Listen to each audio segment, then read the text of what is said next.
vous passez de 150-200 mètres carrés à 500 mètres carrés de surface de vente, enfin, vous êtes fous pour ce moment-là. On a rendez-vous avec Romain, on y va. C'est par là. Je suis bloqué. Bonjour à tous et bienvenue dans ce nouvel épisode de J'irai dans votre pharmacie. Eh bien, je suis de nouveau à Nice, chez moi, pour vous faire visiter l'une des plus grosses pharmacies de France, si ce n'est peut-être la plus grosse. Vous l'aurez reconnu, je viens nommer la pharmacie Cap 3000 de Hervé Couriot et Arnaud de Longueval. Eh bien, j'ai rendez-vous avec Romain Couriot, le fils d'Hervé, qui va nous expliquer un peu les ficelles de ce mastodonte de la pharma. Allez, suivez-moi.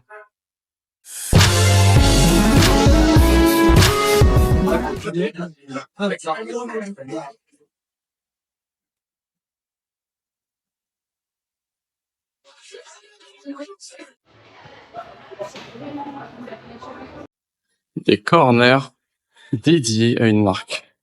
Incroyable. Il faut de la place, mais c'est génial. Voici le corner condensé. Ok, une petite zone de soins. Et la zone d'attente. C'est très beau. Magnifique. Alors ici, ça sent les herbes. Et ça plairait beaucoup à Guillaume, je crois. J'aime beaucoup vraiment ces corners dédiés là.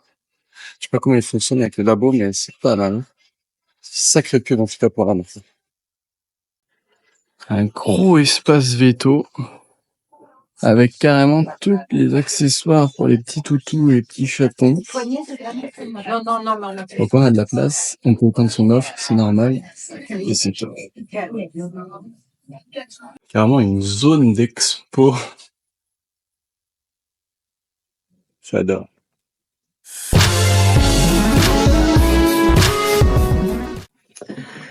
Bonjour Romain, merci de m'accueillir, c'est très très sympa.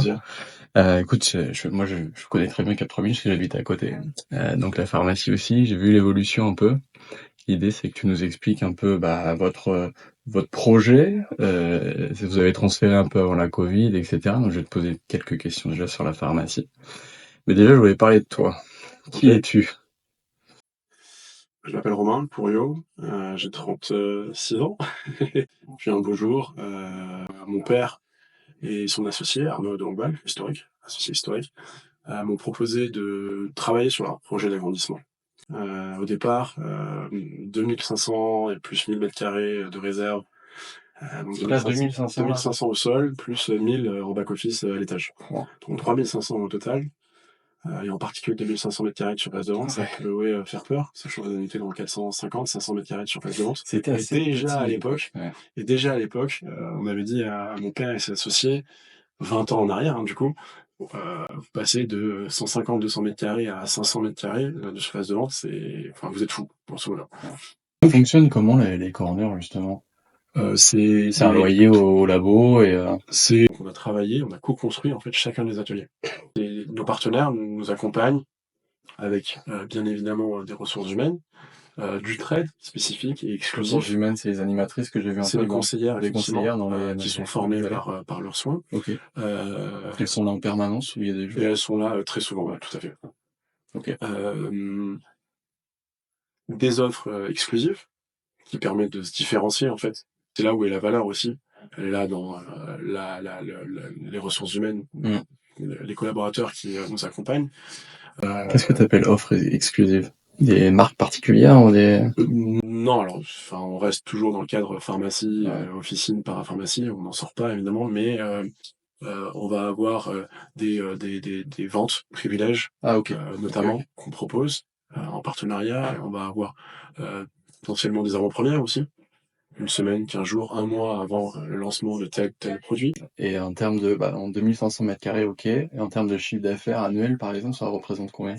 J'ai vu qu'en 2022, sur Papers, il y avait 48 millions d'euros. Ah ouais. Voilà, je sais pas, mais en tout cas, ça me permettait de juger un peu. En 2023, vous êtes au-delà de 40 millions de chiffre d'affaires.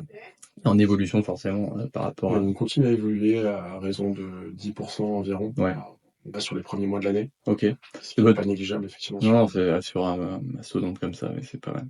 Et votre pourcentage de ordo, de para? Parce que j'ai vu que vous avez proche des 25 comptoirs. 20%. On a 24 comptoirs, oui, tout à 24 fait. comptoirs. Et justement, je vais travailler sur rajouter des comptoirs parce Ah qu'on oui. est en jour de forte affluence, pardon. Ouais, on se marche un petit peu sur les pieds. D'accord. Donc, je vais en rajouter deux ou trois là très prochainement. 20% d'ordo, tu dis? À peu près, oui. D'accord, ok. Ouais, quand même la para qui représente un gros morceau. Vous avez combien de pharmaciens là? On en a une quarantaine. Pharmaciens, préparateurs. Tourner, etc. Ouais, exactement. Un pharmacien et préparateur, donc Ouais, 40 tout à fait. salariés. Ouais, tout à fait, une quarantaine de salariés, dont plus de 20 pharmaciens. Ah ouais. Mm. Ok. Parfait. Est-ce que vous recrutez tout le temps, j'imagine? Encore. Ouais, on reçoit tous les jours, toutes les semaines, des CV, des potentiels futurs collaborateurs. D'accord. Pharmaciens en priorité et préparateurs également. Pharmacien préparateur, est-ce que vous recherchez des postes un peu atypiques? Oui, évidemment, spécialité aromathérapie, herboristerie, Des esthéticiennes, orthopédie, orthopédie et matériel médical également, qu'on souhaite développer, micronutrition, sport. Ouais, on recherche toutes les compétences et spécialités qu'on peut trouver dans notre officine, bien sûr. Ok. Et quand vous avez décidé de transférer, là, le brief initial, si tu devais le résumer en une phrase, c'était quoi? Qu'est-ce qui devait se passer? Le brief, au départ, quand je suis arrivé, au départ, ça devait être version supermarché, là. D'accord. Donc ça devait être du rayonnage principalement, et puis voilà, le client, le patient se promène et trouve ce qu'il souhaite. Et c'est là où en fait, on s'est rendu compte, et ils se sont rendus compte que c'était pas viable d'une part, parce que remplir 2500 mètres carrés, d'une part, exactement. Deuxièmement, c'est plus qu'attendait nécessairement le client, le patient. En tout cas, c'est ce qu'on voit déjà par ailleurs. Donc comment se différencier? C'est là-dessus que j'ai bossé en fait. Et c'est à ce moment-là que je leur ai dit, voilà ce qu'attendent le client, le patient, voilà ce qu'attend nos partenaires, voilà nos attentes, dans le sens où remplir, actuellement on a 7 km et demi de rayon, de rayon, de mètres linéaires. Donc on sera incapable de remplir cela. Non. Donc il y a un concept store qui arrive. Ouais, exactement. C'est comme ça que c'est sorti de terre. Ok. Est-ce que tu as des datas intéressantes à nous partager, je sais pas, le panier moyen, le temps qu'un patient reste dans la pharmacie, ça doit être impressionnant. Historiquement, le patient il restait moins de 10 minutes dans la pharmacie. C'est ce qui a amené d'ailleurs le déplacement, enfin l'agrandissement. On perdait beaucoup de clients, de patients, notamment les samedis. Les gens ils tournaient les talons, ils voyaient le monde dans cette petite officine, avec des allées il fallait regarder très haut. Exactement.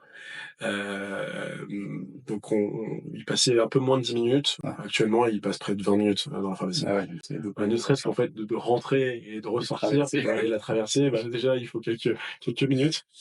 Donc pour peu que tu t'arrêtes sur une tête de gondole dans un atelier ou autre, forcément tout de suite tu passes. Ouais, c'est proche de 20 minutes en moyenne. Le panier moyen, il était de environ 30 € TTC. Historiquement, on est à 50 bientôt. C'était pas tant en fait. Ouais, entre 30 et 35. Il y a 16 en moyenne en France, donc 30 c'était déjà pas mal. Il était 30, 35. Et donc là, on voisine les 50 en moyenne.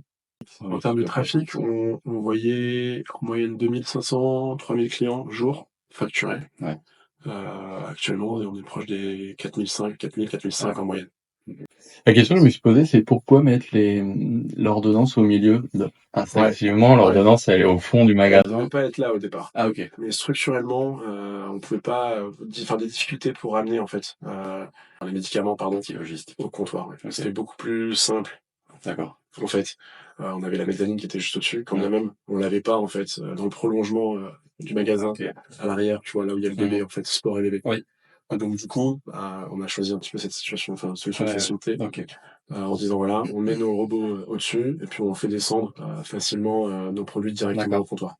Et parce que le risque de ça, je pense en merch, mais c'est qu'une fois qu'on est passé au comptoir à la caisse, on n'achète pas, mais au final vous avez ramené une caisse à la fin, donc on peut toujours quand même reprendre quelque chose. Dans tous les cas, on comptait mettre nos caisses sorties rapides, sans médicaments, sans OTC, en sortie. Au début, on a un petit peu comment dire, eu d'âpres discussions sur entrée-sortie. Mon père et Arnaud voulaient pas du tout qu'on ait une entrée et une sortie. Ils voulaient Ah, qu'on puisse entrer et au sortir même endroit. Enfin, partout. indifféremment Ok. au même endroit. Puis finalement, Stratégie Ikea. comment? La stratégie Ikea a pris le dessus. Ouais, finalement, ça a pris un peu le dessus. Et puis aussi pour pouvoir, enfin, ça permet aussi de mieux surveiller également, Ah oui, oui. puisque tu peux contrôler à l'entrée et puis Eh oui. nécessairement contrôler à la sortie. Ok. Donc beaucoup plus simple aussi à gérer sur une telle surface. Qu'est-ce qui te rend le plus fier là, dans la pharmacie aujourd'hui? Peut-être un projet particulier, un service que tu as développé Bon, déjà, je suis très heureux de travailler en famille, et c'est de mes parents. Oui, parce que c'est vrai que des fois, c'est pas simple. Ouais, alors c'est pas évident, hein, je te rassure, c'est pas du tout évident, mais non, je suis très heureux puisqu'en fait, mes parents et moi, on se connaît c'est pas en réalité, puisque je suis parti vers 16-17 ans Ah oui. de la maison, alors que c'est à ce moment-là que tu commences Ouais. à te construire, Plus. et à t'affirmer. Donc du coup, très heureux de bosser à leur côté et en Ok. famille. Ma sœur nous a rejoints également, donc Mhm. très cool.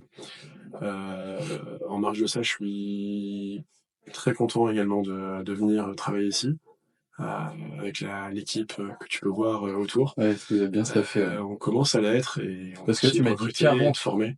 préparateur pharmacien, mais après, dans le back-office, vous êtes combien? Ouais, après, dans le back-office, on est assez nombreux. On a en fait une entreprise prestataire qui s'occupe de la logistique, Ok. du merchandising, de l'approvisionnement et de l'administratif. Et vous êtes justement dans le merge, j'imagine. Enfin, refaire les facings d'une pharmacie comme ça doit être un enfer. Mais c'est réglé, j'imagine, le matin, peut-être à 7h, 8h, Ouais, à quelque chose 5 comme heures ça. du Il y a... matin, en fait. T'as des gens À 5 heures. qui viennent Wow. pour approvisionner et régler le merch. Ça, c'est externalisé. Et ça, c'est externalisé. Et en amont de cela, à 2h, 2h30, tu as les approvisionneurs, enfin un entrepôt logistique qui prépare les commandes de la pharmacie et d'autres clients, bien évidemment, D'accord. mais principalement de la pharmacie, pour être livré à 5h. Donc ça s'arrête jamais. Ouais, en fait, c'est quasiment 3 minutes, ouais, complètement. D'accord. Et vous fermez quelle heure? On ferme à 20h 20h. l'hiver et 20h30 l'été. Ça marche. Et alors demain, tu le vois où? Demain, Dans 5 ans. Dans 5 ans, c'est une bonne question. J'ai pas suffisamment de visibilité. Oui, parce que quand t'es...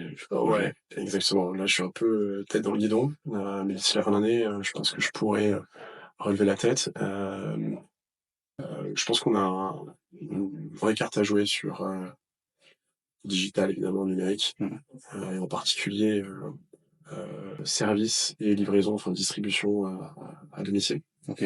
Avec une belle marque comme la Pharmacie 3000, les outils qu'on a, l'offre également qu'on a, qui je pense est quasi unique en France pour une officine. Ok. Je pense qu'on a vraiment une carte à jouer là-dessus, en allant chercher le client, le patient où il est. Ok. Donc ça, c'est ton prochain projet? Ouais, Livraison à exactement. domicile. J'aimerais bien pouvoir. Après la parfumerie. Ouais, tout à fait. J'aimerais bien qu'on puisse bosser là-dessus et voilà, que chaque client, enfin patient français ou étranger ait sa pharmacie 3000 dans sa poche et D'accord. puisse avoir son Ah oui, donc même conseiller. pas sur la région, quoi, vraiment au national. En commençant par la région, bien Ouais. évidemment. Et l'idée, bah oui, bien sûr, élargir à terme si le pilote régional est concluant. Parfait. Mais écoute, merci beaucoup de cet échange. Tu me montres un petit peu les coulisses, il te reste un Ouais, peu de bien temps? sûr. Allez, Ça on va marche. voir ça. On est là. Merci. Justement, je parle des caméras, là, vous avez, ouais, je mérite comme dans toute pharmacie de faire du vol, mais 160, ouais, 160 caméras, ouais, tout ça. ah ouais, 160 caméras. Ouais, Ça arrive, bonjour. Ça arrive à voler quand même? et ça fait, ouais, Il descend plusieurs fois? Enfin, où il appelle au Toki? ouais, bien sûr. Ah ouais? On fait Bravo. plus ça toute la journée. Ouais, Ah ouais. non, c'est de la folie. Par Et jour, on a combien par jour, là? 3% Du on chiffre appelle ça, d'affaires? ouais, du chiffre d'affaires. Ah ouais? Ouais. Et ça représente combien de vols par jour, ça? Enfin, d'intervention en tout cas, parce qu'il y en a que vous Alors, voyez pas. ils interviennent sans arrêt. Toutes les heures, ils interviennent. Ah ouais. Ah ouais, quand même. Ouais. Ça, c'est ce qu'on arrive à capter, identifier, mais Ouais. évidemment, on trouve des boîtes volées sans arrêt dans les rayons. Ah ouais. Donc, il Et y en en a fait, qui les gens, tu vois, ils ont un peu le réflexe de c'est oui, grand, donc donc on on va peut se pas permettre. ouais, c'est Et ça. puis il y a un réflexe aussi, tu vois, supermarché, hypermarché, Ouais, c'est vrai. heu, que tu aurais pas forcément dans une petite officine en réalité. Et vous Dans avez j'ai vu dans un qu'il petit commerce. existait aujourd'hui de l'intelligence artificielle dans les Ouais, caméras, là, vous utilisez ça? ouais, tout à fait. Ah oui, le robot, Avec il doit être 2 balèze. doubles bras, ouais. Ah oui, 2 doubles Voilà, bras. ouais, exactement. OK. Ouais, ça va et toi? Ah oui, c'est balèze. Elle est pas hors norme cette pharma? J'entends déjà les critiques d'ici, alors que le concept vous plaise ou non. On peut que valider le fait qu'ils ont créé un concept store à eux seuls et il a fallu avoir un sacré courage pour se lancer dans un tel chantier. Alors, bravo, vraiment. Promis, la prochaine visite, ce sera dans une beaucoup moins grande, pas trop de mal. Et si vous voulez que ce soit chez vous, eh bien, inscrivez-vous dans mon lien Typeform ou en commentaire de ce post LinkedIn. Et d'ici là, amusez-vous bien.